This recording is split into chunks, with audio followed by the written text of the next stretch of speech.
Okay, so I'm just going to introduce Amy. My name is Rebecca Fleischman. Director of Enriched Parenting. And one of our main initiatives right now is the webinars. And our hope is through webinars, we can create a platform for further education and empowerment of one to be able to take control of their own health and well-being. And it's also a great platform where it's interactive and people can have access to asking their questions and from the experts. And we're hoping that this will just be a real tool for others to be able to further their own sense of knowledge and empowerment. And today, we're really excited. We have Amy Rozen here, who's a board certified classical homeopath and has been, I think you've been working for over 10 years.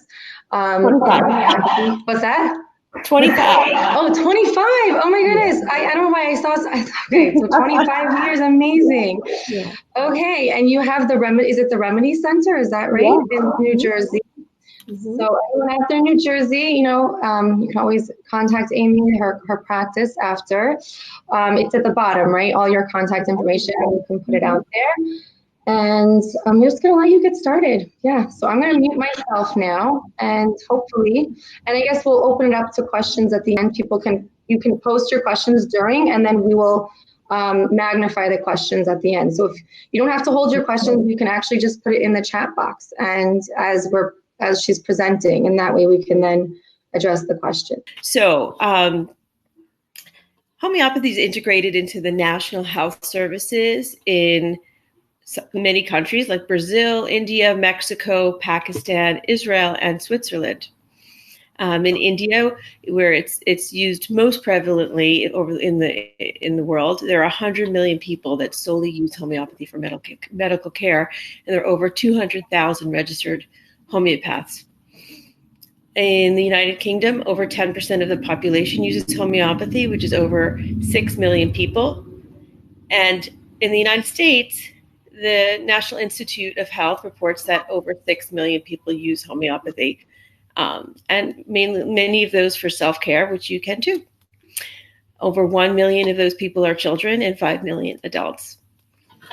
So here you see there's many famous people in history that, including 11 American presidents and the royal family of England, all use homeopathy, and many of them have very long lives. Let's see.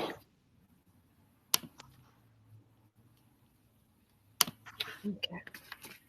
Also, the World Health Organization says that homeopathy is the second most practiced form of alternative medicine in the world.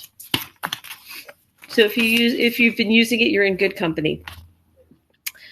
Homeopathy, the pros are that it's gentle, it's effective, non-addictive, there's no side effects, very cost-effective, no risk of overdose, environmentally sustainable, immune system remains intact, it's often rapid, complete, and permanent results, and only infrequent treatment may be necessary. Lastly, it heals both the symptoms and the cause of the illness. So compared to allopathic medicine, which is considered conventional medicine for the most part, conventional medicine is based on the theory of treating through opposites, where homeopathy is based on the theory of treating through likes, like cures likes.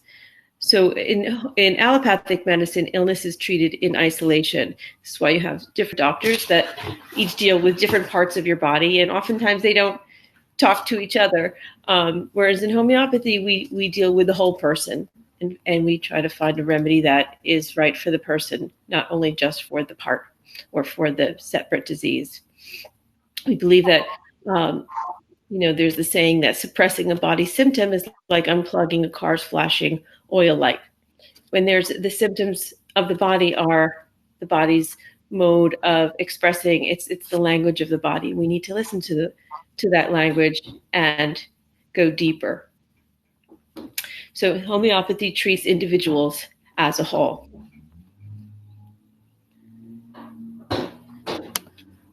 Here's a painting of, let's see, it was painted back in 1857 by Alexander Bateman. It's called Homeopathy Looked at the Horrors of Allopathic Medicine. So back in those days, in the mid 1800s, there were quite a few horrific practices that were being used. Here we have this painting depicts some historical figures and personification of, on the right, the homeopathy, and you have in the on the very right of the screen, there's a picture of the founder of homeopathy, Samuel Hahnemann, and in that day, the practices of bloodletting and purging and administration of substances that often worsened the condition or were fatal. So this is, out of this time was when homeopathy was born. Samuel Hahnemann, who's painted there, he in 1796 invented homeopathy and rejected these centuries-old practices. By the 1900s in the United States, there were a great resurgence of homeopathy and practitioners in schools. There were 22 homeopathic colleges around the United States by the turn of the 1900s, and over 15,000 practitioners of homeopathy. By the at the beginning of the 20th century, there was through the early decades, there was a homeopathy started losing its use with the advent of penicillin, which was considered the magic bullet at the time, and other antibiotics, as well as a lot of controversy, or let's say conflict, between the homeopaths and back then the allopaths. There was the HMA, which was attacked by the AMA, and laws that were passed that made it very difficult for homeopaths and for schools to remain in practice. So by the late 20th century, around the 1950s and 60s, there were less than 50 homeopaths practicing in the United States. It nearly completely fell off the map. However, at the end of the 20th century and into the 21st century, there was a great resurgence as the public became disillusioned to antibiotics and other forms of conventional medicine, as antibiotics become less effective over time, and as well as other pharmaceuticals. Okay. So here we have a slide that is explained that homeopathy is safe and effective for all, for adults, children. One of the pictures looks like it didn't come through. That was a picture. So these are actually my children when they were little, and also this other one, which is more recent, who, of course, they were raised on homeopathy. And this other picture, which you can't see, is a picture of my dog. So animals, even plants, it's used for crops. It's pretty amazing. I don't really know. I don't do much of that myself, but there are homeopaths that do. Just want to make sure everyone can hear me okay? Just checking. Yes, I think so. I think everyone can hear you. Excellent. Okay. So a lot of times by the general public, by many people, even by many doctors, sometimes I hear say homeopathy is misused, the term homeopathy. It's used as a catch-all phrase for anything natural. Like, there's a bottle of vitamins. Oh yes, it's homeopathic. Or a bottle of herbs. It's homeopathic. But that's actually not correct. Homeopathy is a very specific form of medicine. So what I want to clear that up today, so you know exactly what it is and what it isn't. I would say that something like holistic medicine is more of an accurate catch-all term that can be used. And within the holistic branch of medicine, you have mind, body, emotions, spiritual, let's say. There are different types. So here I have acupuncture, homeopathy, herbal medicine, holistic nutrition. And within homeopathy, there's also a few different branches and different techniques and modalities. There's different opinions of how it's practiced. I personally practice almost all classical homeopathy, which is more of the single remedy approach. And then there are others that use more polypharmacy, and that's something where you would find in the stores where you, let's say, pick up a cough formula and may have like 10 different remedies in it.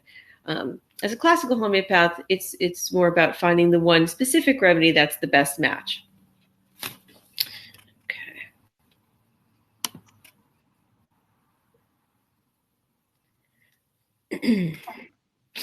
So I'd like to go a little bit into the principles of homeopathy. Here's a picture of Samuel Hahnemann, the founder of homeopathy, who was a German physician lived 1755 to 1843. The end of his life was in Paris, France. He started in Germany. And there are four principles that I think are the most important when you're studying homeopathy. The first one is the vital force. Second is the law of similars. The third is the minimum dose. And the fourth is the totality of symptoms. Okay. So the vital force. Homeopathy is within the tradition of vitalistic healing in the world. We have vitalistic traditions go back to ancient medicine, ancient times.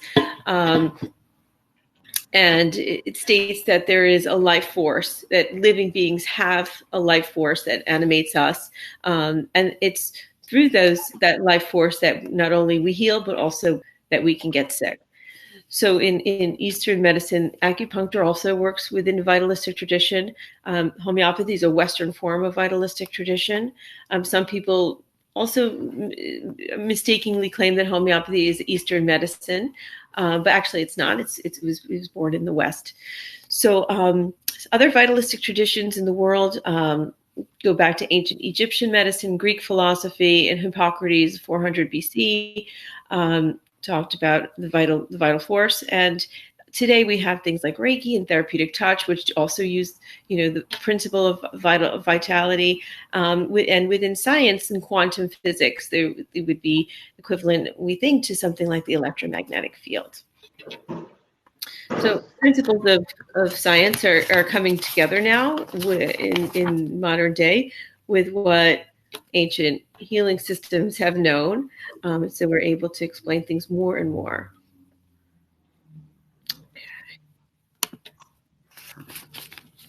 The vital force is an invisible, immaterial, yet dynamic force which animates the physical body. Hahnemann called it the essence of illness, says the essence of illness is a disorder of the vital force.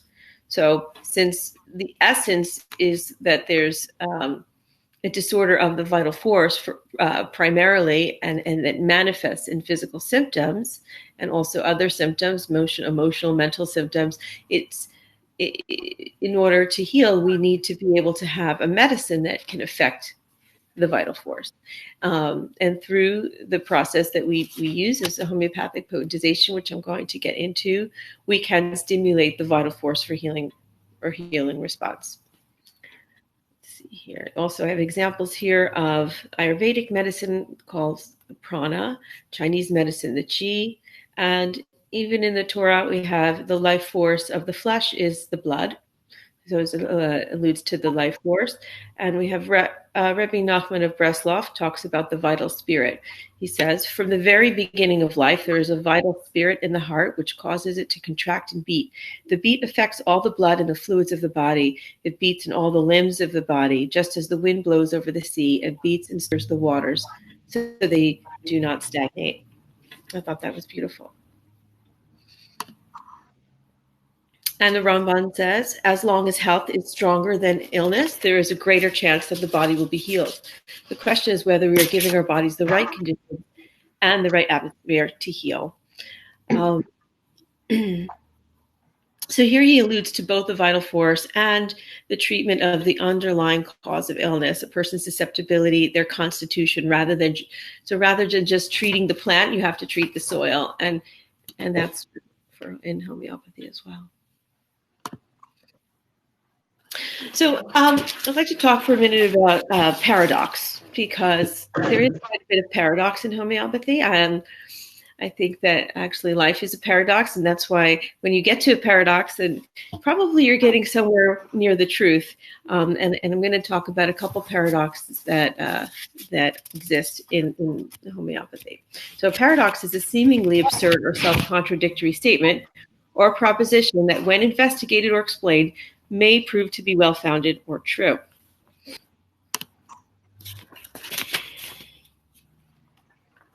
So the first paradox of homeopathy is the most important tenet is the law of similars. which states, let like be cured with like, similia similibus curantur in Latin. That which shall make sick shall also heal. So here we have some pre-Hahnemann homeopaths, although Hahnemann was the one that coined the term homeopathy. These doctors were practicing based on the law of similars. Paracelsus was a 15th century German-Swiss physician, and he was also considered an alchemist of the day, which they had. And he stressed the power of nature to heal. He said, you there bring together the same anatomy of the herbs and the same anatomy of the illness into one order. This simile gives you the understanding of the way in which you shall heal. Then we have Hippocrates, which we consider the father of modern medicine. He says, through the like, disease is produced, and through the application of the like, it is cured.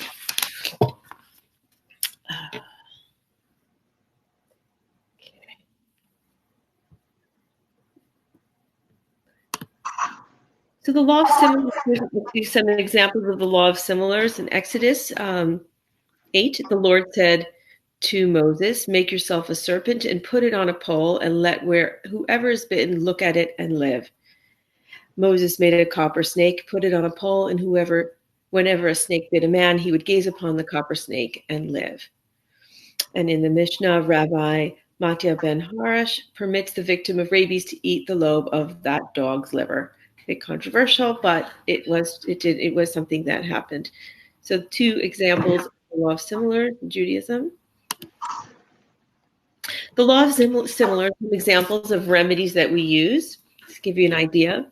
So some of you may have used the remedy Allium cepa. It's made from the red onion, and it's a big remedy for hay fever or any colds that have very watery eyes, burning eyes, watery nose. All of the symptoms, if you were to cut a red onion, you know that you have those same symptoms, burning eyes, watery. Those are the symptoms that Allium cepa, the remedy, will treat. Then we have something like arsenicum album, which in its crude form is a poison, arsenic, but in homeopathic form it's safe and effective, and it's used by adults, children, many people safely all over the world for things like poisoning, food poisoning with diarrhea, anxiety, fear of death. These if you were to ingest arsenicum, you would have those same symptoms. Coffea cruda, the coffee bean, which would cause active mind, insomnia, is the #1 remedy for insomnia, racing thoughts. And Rustox, made from the poison ivy plant, is used to treat poison ivy. It's used to treat itchy skin rashes and other types of skin vesicles, as well as other things. Okay, so moving on to the second principle in homeopathy, the minimum dose, which is also the second paradox. Less is more in homeopathy. It's very minimalistic. Above all, do no harm. So we work at a very minimalistic dosage so that we don't cause any harm. And the remedy is taken in extremely diluted form through the use of what we call potentization, which is the way we prepare remedies into high dilution. And the higher the dilution, the stronger the remedy, and hence the paradox. That's one that people always seem to get have a hard time wrapping their heads around, and you may be as well, that the more a remedy goes through the process of dilution, the stronger the remedy becomes. So I'm going to talk a little bit more about that.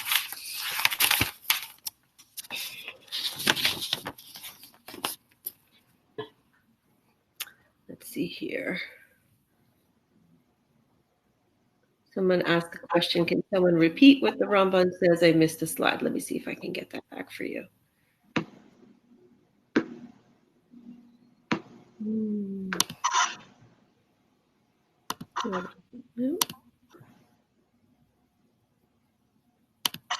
All right.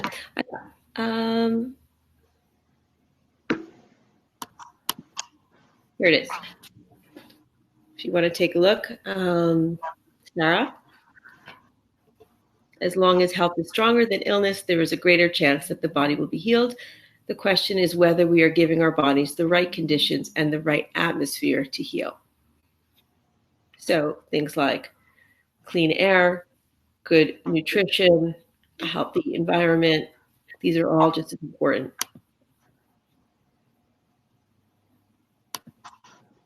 Okay.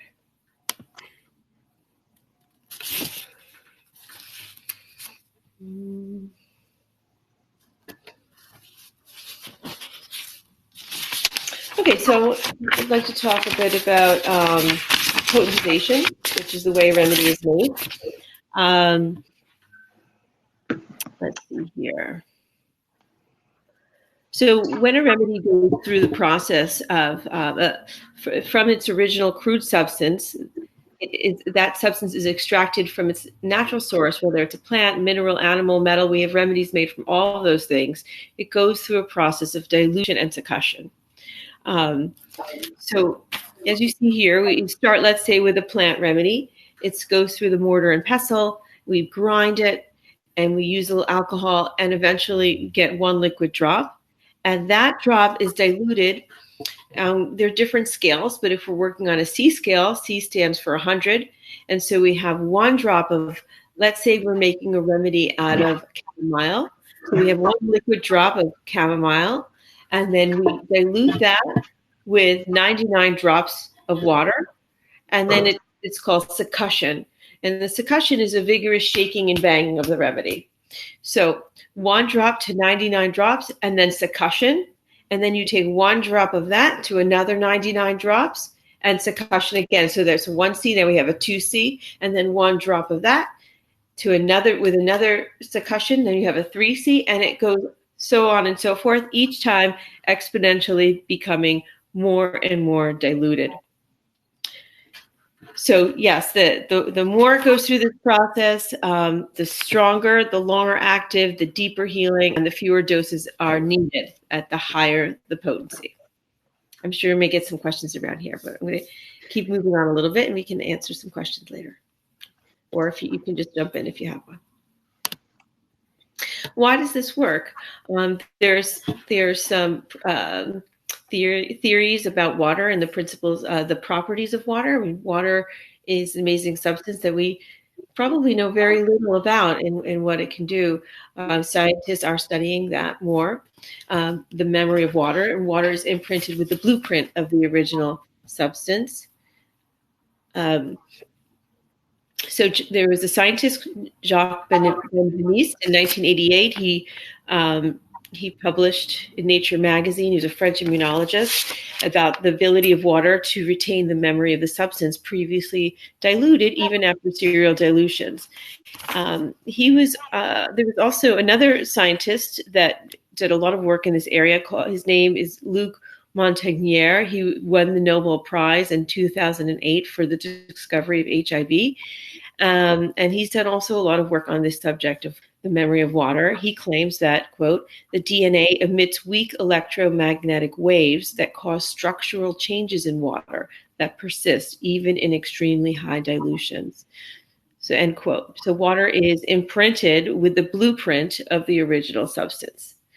So I think that's all I'm going to say about that. But some people who may be more interested there, I can definitely lead you to some more websites that have information on the scientists who are studying these explanations of why homeopathy works. It's very interesting. Okay, so one of the next principle of homeopathy is the totality of symptoms.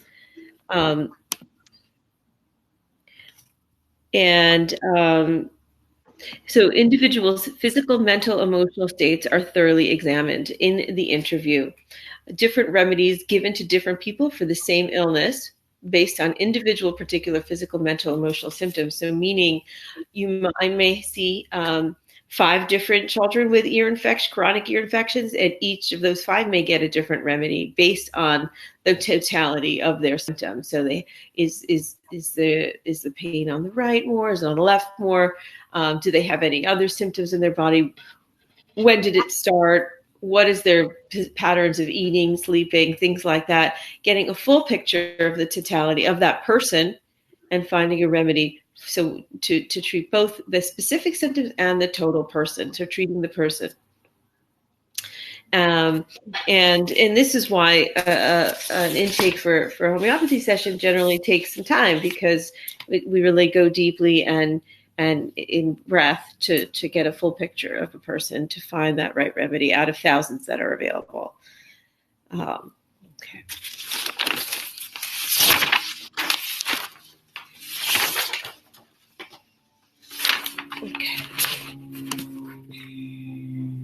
Okay, here's a quote from the Talmud that says, "The things above are as the things below. The macrocosm and the microcosm. Physical state is linked to the psychological and the spiritual state, and both of those are linked to the remedy state." So yeah, it's the principle of self-similarity, that each part is similar to the whole. And the work of homeopathy and as a homeopath is trying to find the essence of what that pattern is in a person, what's important and what characterizes the pattern of the illness and the person, and then knowing which substance from nature is a match. It's like a matchmaker with the remedy and the person of the pattern that is the pattern of the illness.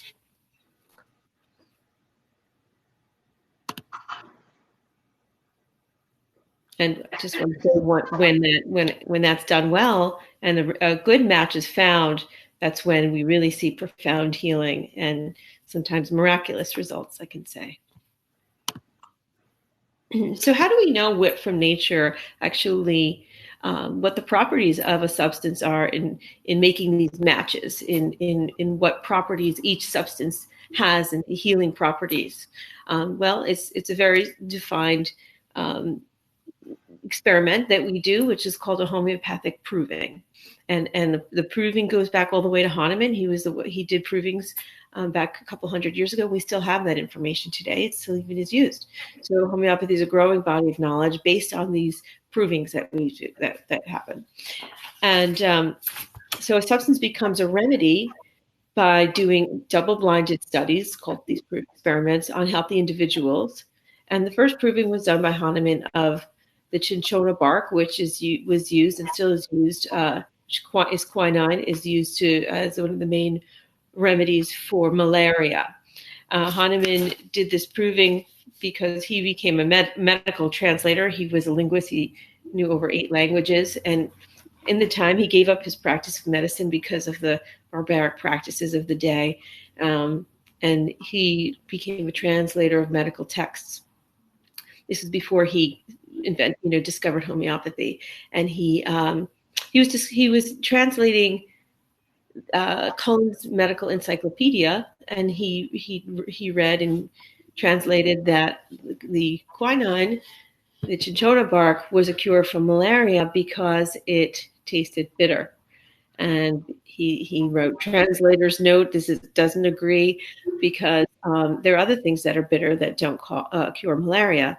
So what he did, as the story goes, is that he ingested the bark himself, and he induced a kind of a poisoning of it on himself, and with high intermittent fevers and all of the digestive symptoms that mimic malaria.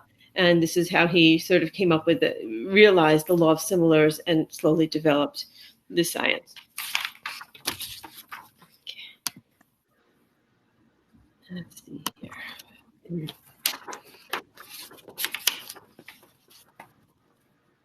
So let's see. So remedies are made from thousands of different natural substances. We have remedies made from all the elements in the periodic table, different animal remedies and plant remedies. Maybe 70% of remedies are made from plants. But even something like a plant remedy, an animal remedy, it's such a minimum amount that goes to be making thousands and thousands of remedies that it's extremely environmentally conscious.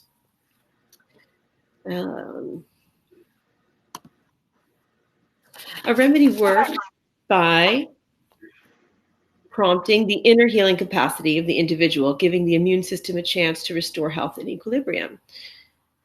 Through the law of similars, the remedy catalyzes the vital force out of stagnation and into dynamic action. So we say that the remedy actually is not doing the work itself. The remedy is giving the information, informational medicine, and it's stimulating the body's own inner vital force, own inner healing capacity. And oftentimes people come back after taking a remedy and they feel better and they say, well, I feel like I just got better. It doesn't feel, it feels very natural because the remedy helps, actually, it just helps clear out of the way the illness or the disease, let's say, of the vital force, so that the inner life force can take over and their truest nature can come through their healthy being. And that's what the remedy does. It's similar to, let's see here. Similar to the remedy resonates with the same vibration of what the person is vibrating, how the illness of that person, the vibrational state of the person, similar to how a C note on the piano reverberates with another C note that's played, or like a tuning fork. The two things resonate when they're similar. And there's also a principle in physics called the principle of resonance.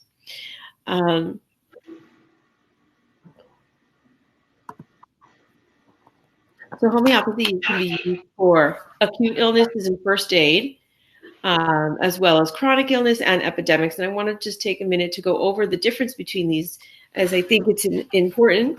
For acute illness and first aid, I encourage people to empower themselves and help your families and yourselves. You can purchase remedies at those natural food stores, or you can purchase a first aid kit and have it in the house, and learn how to use basic first aid remedies for acute illnesses. It's very practical and useful for raising a family, with kids, all kinds of things you can use. So let's see here. There was something. What did I do with that here? So first aid types of situations or acute illnesses like flus, fevers, burns, stings, sprains, rashes, trauma, surgery, sunburn, fractures, sunstroke, poison ivy, concussions, inflammation, ear infections. Those types of things you can, learn, buy a book, learn about remedies, and get to know how to use a nice handful of remedies for yourself and your family. When it comes to chronic illness, that's when you really want to work with a professional, because things are a little more complicated in that case. Acute illness, by definition, is one that can come on and will, in a short period of time, resolve itself. Whereas chronic illness goes on more indefinitely and it's more complicated in the body. So even if you maybe get lucky and you look things up and you find a good remedy and it may work, it sometimes goes through a process where some things get better and other things get worse. And one has to know how to interpret the unfolding of that process when working with chronic illness, which is why I don't really advise treating oneself for that. You want by yourself or for your family. But for acute and first aid, absolutely. So I did say ear infections under acute illness, but more often than not, ear infections do tend to be a chronic situation with acute exacerbations. So if there's a chronic situation where there's multiple ear infections, then that would be something you would want to consult with. But like chronic examples of chronic illness, things like anxiety, depression, eczema, behavioral issues, rosacea, warts, asthma, arthritis, migraines, ulcers, PMS, infertility, ulcers, things like that. So those are all things that you can work with with a trained, certified homeopath, and there are websites online that you can go to, like the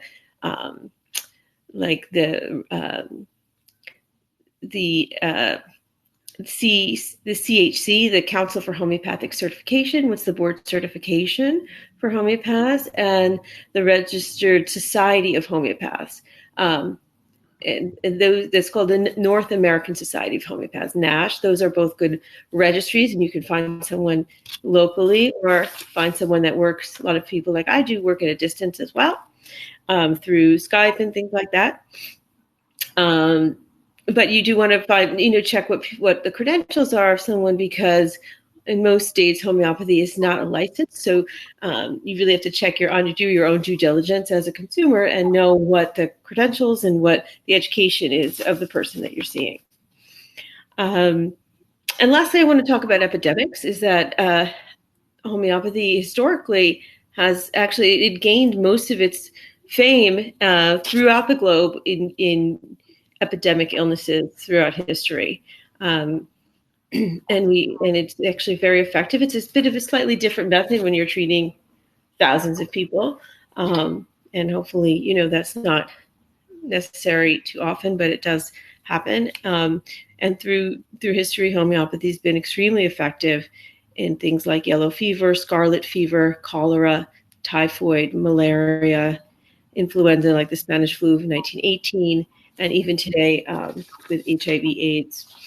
So we can talk more about that if you'd like. And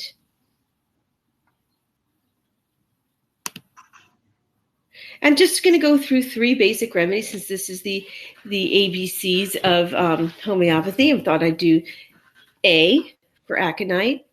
It's a bit small there. If you can see it, it says that, so aconite is an acute remedy, one of the most acute remedies. It's great to have it in the house. I would say aconite is one of the top handful of remedies that I wouldn't want to go without. It's often used for the beginning of acute illnesses within 24 to 48 hours, a sudden onset where you suddenly you get sick, like maybe you caught a chill, or there was a sudden upset, a fright, some kind of bad news or something, or like I said, a cold, often in the winter, it's like a cold wind, and then suddenly onset of, oh my gosh, I don't feel it. So that can be like some anxiety, fears, restlessness, and there can sometimes be like pain. So it could be a cold. It could be something like an inflammation, a throat inflammation, a ear infection, bronchitis, or like a cystitis, often with a lot of pain. And accompanied with these symptoms, there's often like a high fever and a lot of thirst. So again, you remember with homeopathy, you want to try to take the full picture. It's the totality of symptoms and try to match the remedy with the complete person, not only in their symptoms, but what's characteristic about this person, what's characteristic about this particular illness. And some of those things you can read, like, so it's worse at night. Sometimes just before midnight, they can wake up and suddenly feel scared. And feel like shock or panic. So with aconite, it's you may see these things, or you may just see a couple of these things. You may just say, "Wow, that happened quickly." Something she was fine this morning, and now suddenly she's not. Aconite could be a good very first remedy to try if there's at the very beginning of an illness, and it can very often nip it in the bud. So, love that remedy. And now to the B's. We've got belladonna. And in some ways, aconite and belladonna are similar in that they are both often used for very acute onset illnesses. And they both can be used for fevers. So they can sometimes be confused. Belladonna has a kind of violent onset as well. Often a lot of heat up in the head, a kind of flushed red face, throbbing head, throbbing, pulsating pain, and with like a kind of dilated, shining eyes and pupils.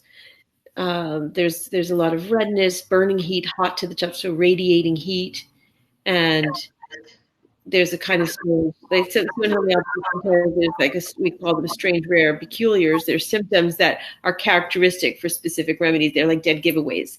And sometimes we get lucky and a person may say, so in this one, it's belladonna. So it's your child can suddenly say, have a fever and say, I want it. Can I eat that lemon, for example? And say, oh, that's a little strange. That reminds me of belladonna. So in the mental side, with belladonna, it can be very uncharacteristic where suddenly they're like screaming or kicking, biting, like they're very uncomfortable, and there's a kind of a violent onset with this remedy. So it says angel when well and then devil when sick, and they want to just lie in a dark room. So maybe like a migraine with a throbbing, pulsing headache, red flushed face, lying in a dark room. They feel worse from noise and light. And then there's aggravation times of 3 p.m. or 3 a.m. So it can be used for like a sore throat that's very red, throbbing pain with maybe fever, or like an earache that's red, sunstroke, and different inflammations. Can you hear me? Someone saying that connection. We hear you here. Okay. Is there anyone else? I don't know. That's Okay. Julia. Okay. So I'll keep going then. Yeah, I think keep going. We hear on this end. I'm not sure if there's someone else who has a problem. Maybe we'll just. Okay. So third for ABC, we're on the C is chamomilla. It's a beautiful little flower plant. We all know this one. I mean, you drink, chamomile tea, and the properties are similar homeopathically. Soothing remedy. So the number one remedy for teething. I honestly don't really know what people do for their kids without this remedy when they're teething. It's hard to imagine because I've always used it. But I would definitely say if we're struggling with that, it's the number one go-to remedy for teething. There are other remedies that can be used like calc phos, pulsatilla, but chamomilla is a go-to. And it's not only for teething, it's also, I would say the most characteristic thing about chamomilla is very sensitive to pain, like intolerable of pain. So even a little pain just feels like a lot. And so it can be used for things like teething, labor pains. It's not going to take away the pain in labor completely, but it will make it a lot easier to cope, with pain, and also with period cramps, legs, menses. So along with the totality of symptoms, you may see, let's say in children that are teething, for example, you can see green, slimy, sour stool.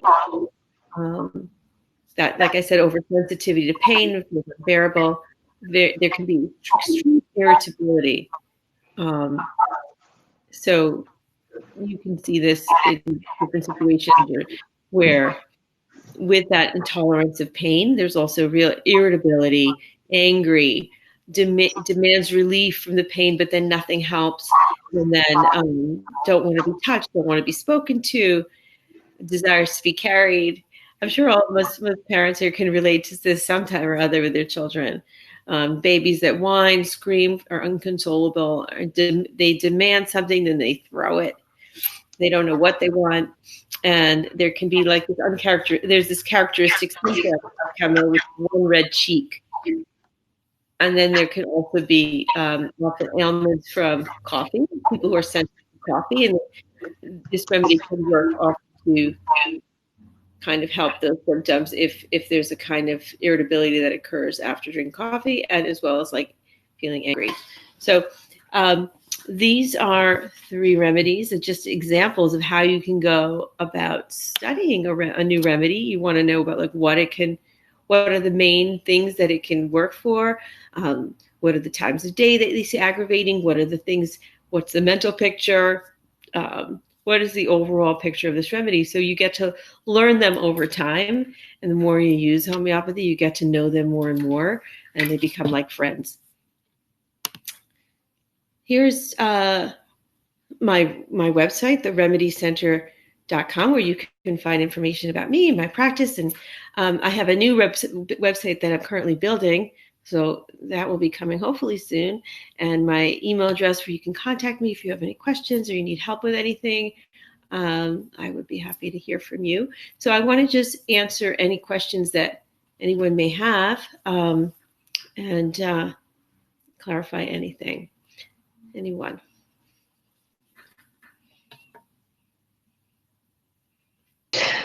Amy, thank you so much. We're going to see if everyone wants to just type their questions below. If you have any questions for Amy, you can just type in the chat and it will come up on the large screen.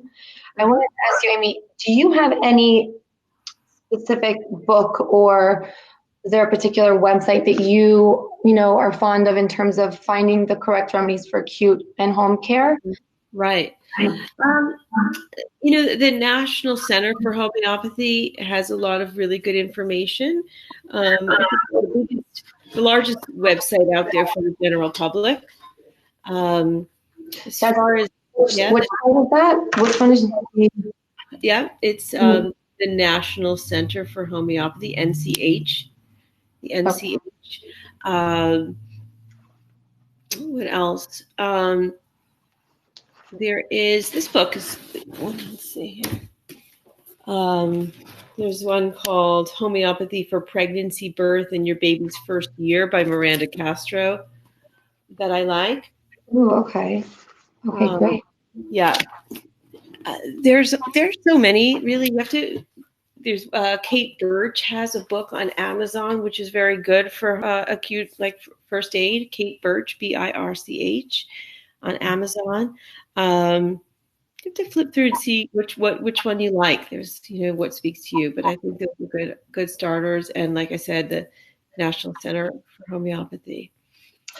So I'm going to ask you also, like, I know that on the bottles, the little bottles you see in the health food stores, first of all, is there, two questions really, is there a particular company that you recommend people, they can buy like a starter kit? I know there's like Hahnemann Laboratories, or is there a particular company that people should be, is there such a thing as better quality or less quality? Yeah. And I know like myself, when I've gone in and I see there's like all these little tiny descriptions on the bottles, and then I've asked others who are like more well versed in homeopathy, they're like, oh, don't even follow those little descriptions, that will just confuse you. So I don't know if you have any insight about a company and also the little descriptions on the bottles. Should we just ignore those, or? So those descriptions on the bottles come from the fact that homeopathic remedies are FDA regulated. So I guess somehow by law they have to have descriptions. We know that the remedies can treat a whole host of things, a wide range of things. Often they choose a few, maybe the most things that they're known for that remedy, what it's known for, and put them on the bottle. But by no means does it mean that it's the only thing that you can use it for.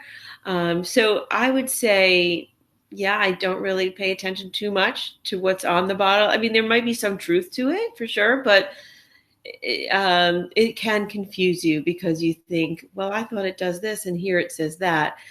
It's more advisable to go by the books than what it says on the bottle.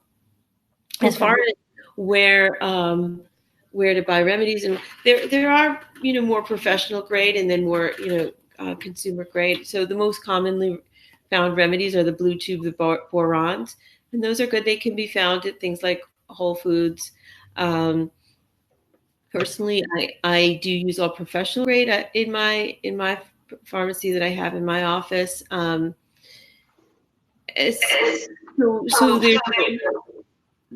there's a pharmacy that I mostly buy from. It's called Helios. It's in England. Here in the United States, you've got Hahnemann Laboratories is a well-known professional pharmacy. It's in California. There's Washington Homeopathics, which has been around for many, many years, decades, and they have a lot of good kits as well. Helios also has kits. I do also sell kits if somebody wants it. And what I do is I have a package where it's with the kit and a session, so I can really teach you how to use a lot of the remedies in your kit. We go through them, and that's something, or either that or together with helping you through the first acute that you have, in the family. Oh, wow. Yeah, So you so that's sell home kits. You I do. actually sell. Oh, Yeah, amazing. you can get in touch with me, and I can help get you that. And like I said, I combine that with a teaching session because I think it can be a little overwhelming at first, and knowing what to do and how to use the remedies and which ones. So I think it to help handhold a little bit at the beginning. So yeah, but there are others as well. Like I said, Washington homeopathics and yeah.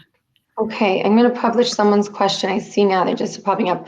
So they would like information on water memory and salts, it seems like. Okay, so for the water memory, I do know that the Homeopathy Research Institute, HRI, I guess that would be hri.org, I think is the website, but it's Homeopathy Research Institute. It's the foremost like hub of homeopathic research. It's been around for 10 years now. They're just celebrating their 10-year anniversary. Um, I actually am quite good friends with the CEO. She and I were classmates together in school back in England. I went to school for homeopathy in London and graduated, over 20 years ago. And she now does that, and it's based in London, and they do right now. They're running a lab in Germany, a water lab, where they are researching this question as to what is the mechanism of action of homeopathy and what does the water do. So I would say go on to the HRI website and do some digging. You may be able to find some of their, you know, they certainly would be the place to find all of the latest research on homeopathy in general around the world, the best researchers and doctors that are doing that work.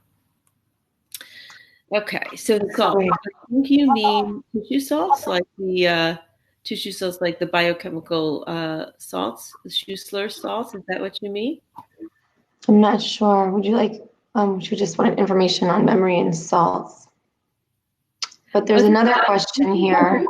Questions. But okay, I think there are something called tissue salts. So are like things like calcphos 6x and like silica 6x, caliphos, things like that. So those are kind of those are salts that are naturally found in the body, and they're very, very low potency homeopathic remedies. There's 12 of them, and they're almost like they're sort of on the border between nutritional level and homeopathic, and they can be used to help balance the metabolic processes in the body, and they are good. So that answers your question.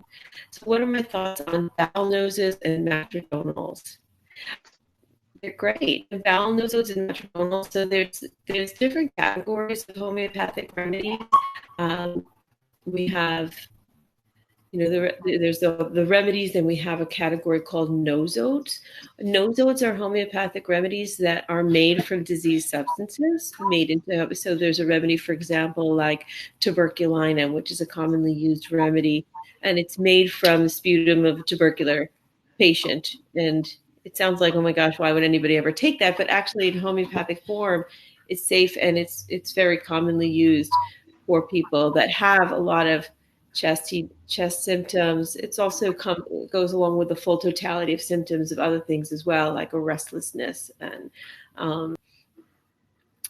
other things. So that's nosodes, and bowel nosodes specifically are remedies made from a disease substance, specifically of the bowel, like salmonella, things like that, and it's a part of homeopathy that is a little more advanced. I wouldn't really recommend necessarily for the beginner that you get involved with bowel nosodes. It's a bit it's it's a little bit more. Well, there's specific indications of when you would use it, but at times they can be very effective for certain for things like food allergies. Sometimes eczema, chronic inflammation, like a lot of mucus, things like that. So Yeah, I do use bowel nosodes in my practice. And the matrodonals are a set of remedies made from what we call like uh, remedies made from, well, a lot of what's called sarcodes. So we have nosodes, which are a grouping of remedies made from disease substances. And then we have sarcodes, which are made from remedies made from parts like parts of the body, but healthy tissue. So it's you can have like a sarcode of the lung, or you can have like a sarcode of the brain, or a common remedy, for example, is folliculinum, which is made from the follicle, like a female follicle. Often a remedy that can be used for women that have been on the pill and have had a lot of repercussions from that, like whether maybe something like infertility or depression, various things that actually do happen, but it's not so commonly known, but that does happen, as well as mental emotional symptoms that can go along with this. And so a remedy like folliculinum, which is a sarcode, is used. So the matrodonal remedies are considered sarcodes because they're made from things like mother's milk, um, umbilical cord, amniotic fluid. We have remedies made from all of these things, and that's a particular grouping. It's kind of a category, and it's very nice. I've done a lot of work with them. A lot of those remedies were originally proven. Remember, I talked about the provings, how the experiments we do. So a lot of them are proven by a close colleague and teacher of mine, Elise Timmerman, out of the Netherlands. And so I think it can be very profound and can come into purpose and in a way that is very deep and healing, sometimes in ways that other remedies can't do, which we know that to the mother. So we can imagine it's so powerful. Okay, so I guess we'll just, do we have time for a few more questions? This, Leah Sorkin was asking if adults, or I guess children, just individuals with autism, if they can benefit from homeopathy. Yeah, I mean, for sure that people with autism benefit.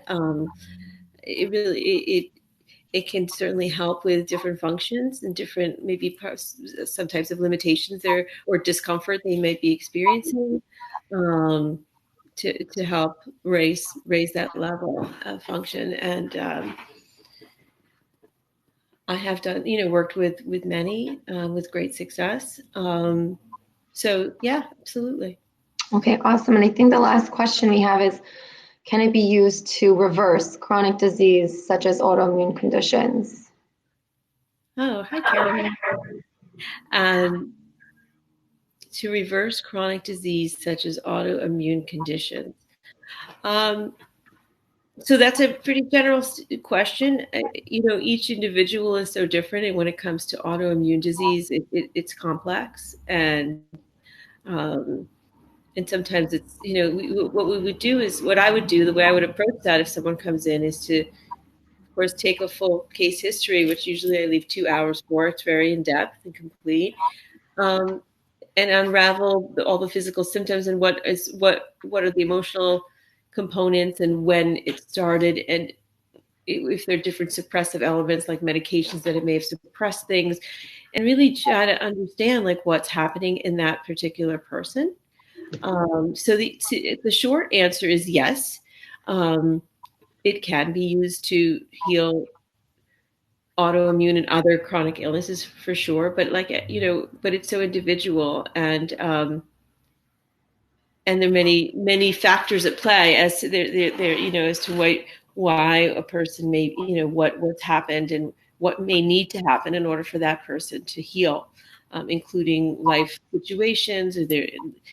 So I want to say in general yes, but it's especially with it's a question like autoimmune, it's very individualized.